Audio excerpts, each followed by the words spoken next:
जेडबल advanced 2024 paper 1 में यह question आया हुआ है। इसको मैंने पहले करा था और इसको डाला हुआ है मैंने। बच्चों का कुछ का आया कि कमेंट कि आप इसको थोड़ा डिटेल, कुछ जगह स्टेप्स जो हैं वो बहुत रस थ्रू आपने कराया, उसको थोड़ा डिटेल बतलाएं। जैसे 11th के कुछ बच्चे हैं, उनका कहना था कि 12th के कुछ टॉपिक्स हैं, लेकिन मैं जानना चाह रहा हूँ कि वो 12th में कब किस चैप्टर में वो पढ़ाई होगी। तो आप थोड़ा डिटेल्ड भी करें तो हम उसको रिलेट कर पाएंगे। तो थोड़ा सा उसको मैंने डिटेल्ड कर दिया है।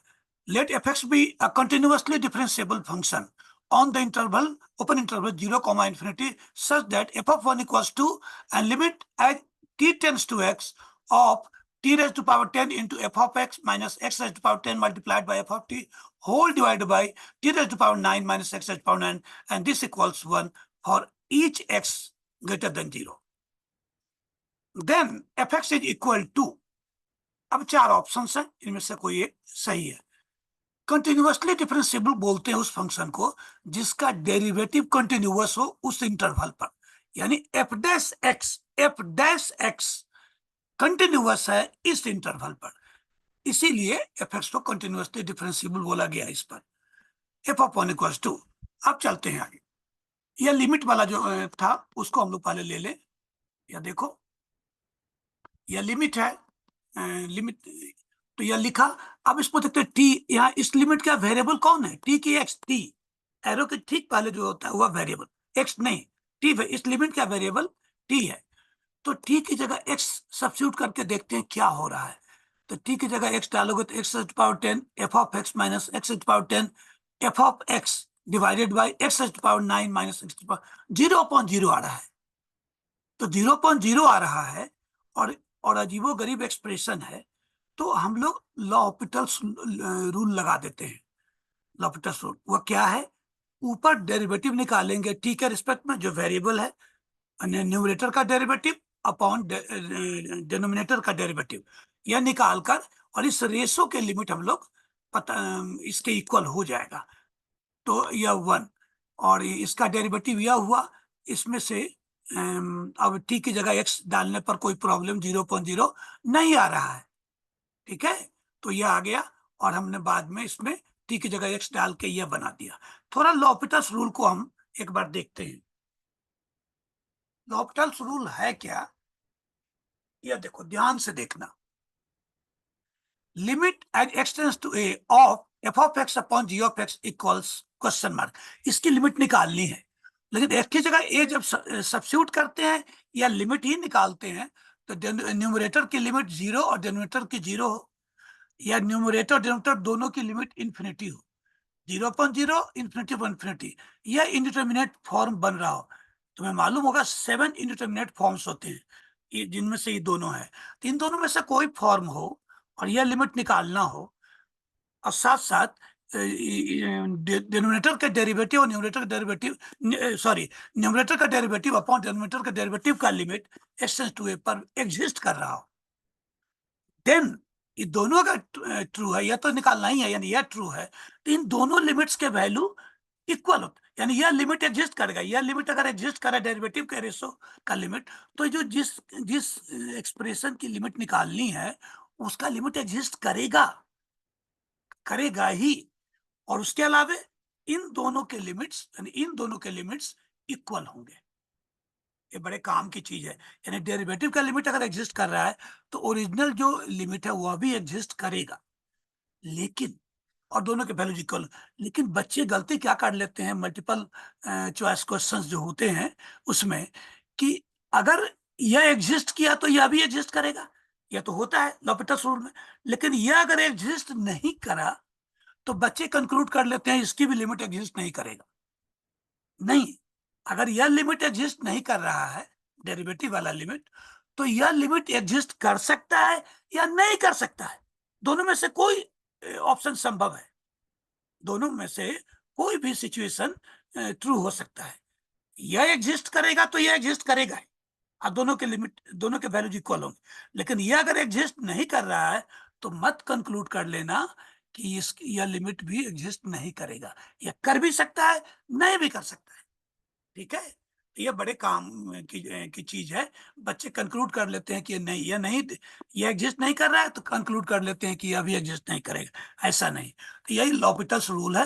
तो डेरिवेटिव में यूजुअली एक्सप्रेशन सिंपलर बन जाते हैं, उससे लिमिट निकालना आसान होता है, और इंडिटरमिनेट फॉर्म भी खत्म हो जाते हैं। तो वो दोनों वैल्यू इक्वल है तो ओरिजिनल की वैल्यू निकल जाती है।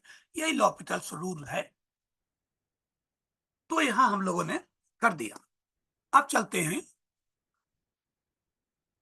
अब सिर्फ क्रॉस मल्टीप्लिकेशन करना है। अब देखो, अब यहाँ जो उधर निकला था उसको क्रॉस मल्टीप्लिकेशन कर दिया, ये आया। अब एक्स रेज टू पावर 8 से तीनों तरफ डिवाइड कर दिया, तो यह बन गया। हम डिवाइड इसलिए कर सकते हैं क्योंकि एक्स रेज टू पावर 8 जो है, एक्स पावर 8 से, सॉरी, एक्स पावर 8 जीरो नहीं है, ये गिवन है। X greater than zero, question में ही गिवन था एक्स ग्रेटर देन जीरो। तो एक्स रेज टू पावर 8 भी नॉन जीरो होगा, तो नॉन जीरो से किसी इक्वेशन में हम डिवाइड कर सकते हैं, इसलिए कर दिया। अब सबको एक साइड में, फिर एक्स स्क्वायर से भी डिवाइड कर देंगे या माइनस एक्स स्क्वायर से, दोनों साइड में। तो ये हमारा फॉर्म आ गया। देखो, ये एफ डैश एक्स का मतलब हुआ D by d x of f of x. और यह है, यह आप पढ़ोगे डिफरेंशियल इक्वेशन वाले क्लास 12 में, या पढ़ चुके होगे या पढ़ोगे। एक टाइप है डिफरेंशियल इक्वेशन का जिसको बोलते हैं linear differential equation of first order. या जो है linear differential equation of first order है, जहाँ एफ एक्स अननोन फंक्शन है। तो इसको उस इक्वेशन को कैसे सॉल्व करते हैं, वह मेथड लगेगा। जो स्टैंडर्ड जो टाइप जो होता है, जो लिखते हैं फॉर्म, और d y by d x plus p of x multiplied by y equals q of x, where y unknown function है। अब यहाँ से कंपेयर करो, वाई की जगह एफ ऑफ एक्स है, और पी ऑफ एक्स की जगह -10/x है, और क्यू ऑफ एक्स की जगह -9/x² है। यहाँ मैंने लिख भी डाला है, ठीक है। अब linear differential equation first order को सॉल्व करने का जो तरीका है, एक एक्सप्रेशन निकालते हैं जिसको बोलते हैं इंटीग्रेटिंग फैक्टर। आइए, वो क्या होता है, ई तो जानते ही होंगे।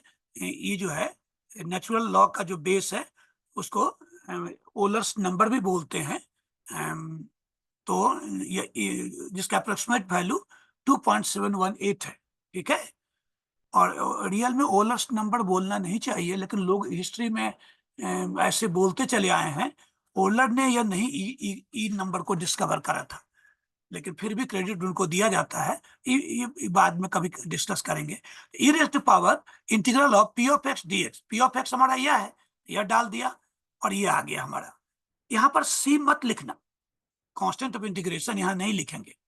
यह मैंने एक्सप्लेन करा हुआ है सारा, डिफरेंशियल इक्वेशन वाला जो मटेरियल है, वो जल्दी ए से जेड डिफरेंशियल इक्वेशन के मटेरियल मैं ऑनलाइन फ्री डालने वाला हूँ।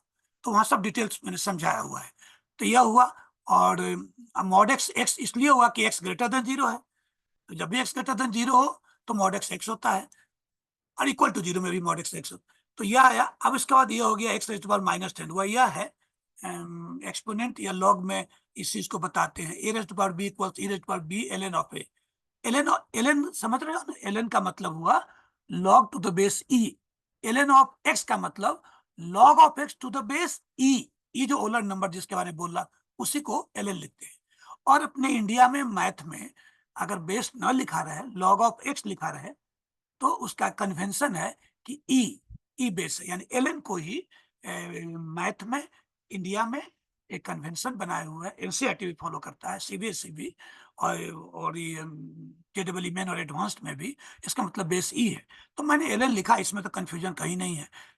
तो यह हुआ, यह होता है।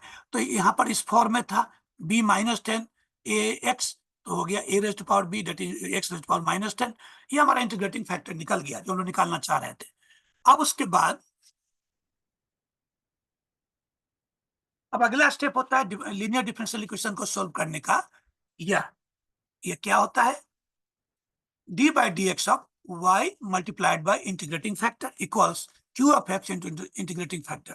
यह कैसे आया डिफरेंशियल इक्वेशन, जब हम लोग करेंगे इस टाइप के सॉल्यूशन में, तो वहां इस चीज को बताएंगे कि ये कैसे आया। तो अब उसको उसकी थियोरी को समझाना तो यहाँ ऑब्जेक्टिव है नहीं। वाई यहाँ एफ ऑफ एक्स था, वर्ड डाल दिया, आई एफ निकाल चुके थे, और क्यू ऑफ एक्स यह था। और जब भी किसी फंक्शन का डेरिवेटिव दूसरा फंक्शन हो तो पहला फंक्शन इक्वल्स होता है दूसरे का इंटीग्रल। तो दिस इक्वल्स दिस। और सी यूजुअली इंटीग्रल सी में ही कंटेंट होता है सी, लेकिन बच्चे कभी कभी भूल जाते हैं, इसलिए मैंने अलग से सी डाल दिया है। जबकि अगर ना भी डालू यहाँ पर सी प्लस सी नहीं सी या लिखूं तब भी सही है, क्योंकि इसका जब इंटीग्रेशन करोगे तो सी लिखते ही हैं, लिखना ही है उसका, वो सी उसी का पार्ट है उसके सॉल्यूशन का। लेकिन बच्चे कई बार भूल जाते हो, बड़ी गलती होती है, इसलिए मैंने लिखने से कोई बात नहीं है, सी लिख डाला। अब उसके बाद इसको इंटीग्रेट सिंप्लीफाई कराइए। एक्स टू पावर एन का इंटीग्रल होता है x to power n plus one whole divide by n plus one plus C. तो यहाँ एन प्रोवाइडेड -1 ना हो तो वह है ही, तो वह लगा दिया रिजल्ट। ये सब तुम कर चुके होगे या करोगे। अब ये सिंप्लीफाई करके ये आ गया। अब इस इफेक्ट सीधे इधर लाना है, एक्स टू पावर -10 से दोनों तरफ डिवाइड करो या एक्स टू पावर 10 से दोनों तरफ मल्टीप्लाई करो, ये आ गया हमारा। अब सी की वैल्यू निकालना है उसको, ये जो सी यहाँ है उसको कांस्टेंट ऑफ इंटीग्रेशन बोलते हैं, वो आएगा ही। एफ, अब एफ ऑफ 1 2 दिया हुआ है, तो हम इसमें जहां जहां एक्स है दोनों साइड में एक्स की जगह 1 डालेंगे, यहाँ भी 1 यहाँ भी 1 यहाँ भी 1। Let's replace x by 1 on both sides. तो हमारा ये आ गया। अब एफ ऑफ 1 उसने क्वेश्चन में दिया हुआ है 2, तो इसकी जगह 2 डाल दिया और ये सिंप्लीफाई होके आया, सी हमारा ये आ गया। अब सी की इस वैल्यू को यहाँ वापस डाल दो, एफ एक्स निकल गया। तो चार जो ऑप्शन आंसर में थे उसमें बी वाले में यह था, तो हमारा आंसर बी हुआ। इस क्वेश्चन के मेथड को दिमाग में रखना, इस ढंग का क्वेश्चन बहुत कॉमन है, आते रहता है, ये डबल मेन हो एडवांस्ड हो, बरसों से आते रहा है, तो इसलिए इसको भूलेंगे नहीं। ठीक है, चलो। अब उसके बाद थोड़ा सा एक रिक्वेस्ट है तुमसे, सपोर्ट का एक्सपेक्ट करता हूं मैं।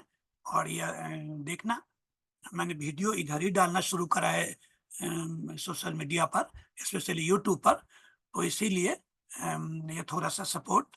और कमेंट भी तो करके बताना कि कहीं कोई मेथड में कुछ और भी क्लैरिटी की कमी है और क्लैरिटी चाहिए, तो उसी ढंग से मैं फिर डालूं। और सारे जितने भी हैं कंसेप्ट्स, जितने भी हैं बेसिक से लेके एडवांस लेवल के सारी चीजें, इनइक्वलिटीज, लॉगरिथम, ये सब अलग अलग मैंने बनाए हुए हैं। बेसिक मैथ में ये सारी चीजें हैं भी, और अलग अलग से मैंने डाले हैं। 11 12 के सारे चैप्टर्स के मैं डालूंगा जो कंप्लीट। और सबके क्वेश्चन बैंक हमारे 3 तरह के हैं। क्लासेज 11 और 12 के लिए, दूसरा है हमारा JEE मेंस के लिए जो लेवल 2 है, लेवल 1 क्लासेज 11 12 के लिए, और तीसरा है हमारा एडवांस्ड JEE एडवांस्ड के लिए लेवल 3 के लिए क्वेश्चन बैंक। सारे वेराइटीज के क्वेश्चन में पहले सोल्व करूंगा, और फिर बाकी प्रैक्टिस के लिए वो दूंगा, और फिर उसको कैसे हम ये करेंगे बताऊंगा आगे। ये सारे डालने वाला हूँ। ठीक है, अभी मैं just I am trying to test the water.